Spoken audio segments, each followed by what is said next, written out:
White was a good hostess. People liked to come to her house. In fact, they would often stay and stay. Why not? As I said, she was a good hostess. She had good food. She had a big garden. She had fruit trees.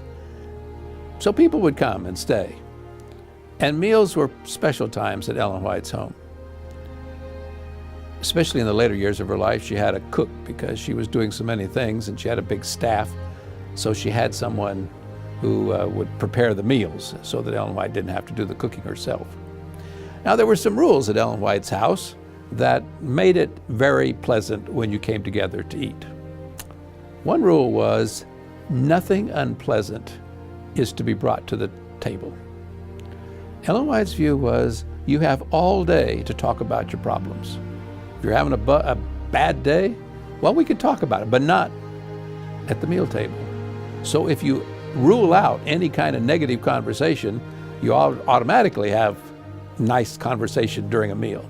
So that was one thing. Ellen White was happy to talk with you after the meal, but nothing unpleasant could be discussed at her table. Also, she had another rule that the grandchildren liked, and that was, I've summarized it this way: if you don't like it, pass it on. Everything was served family style.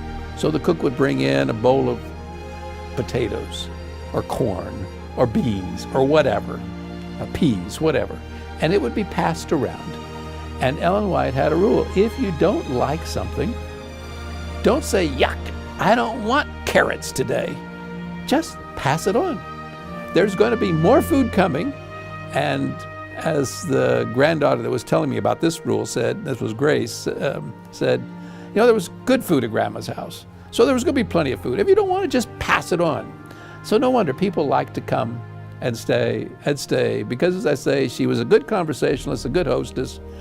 She had nothing but pleasant conversations at her table, and she always had good food.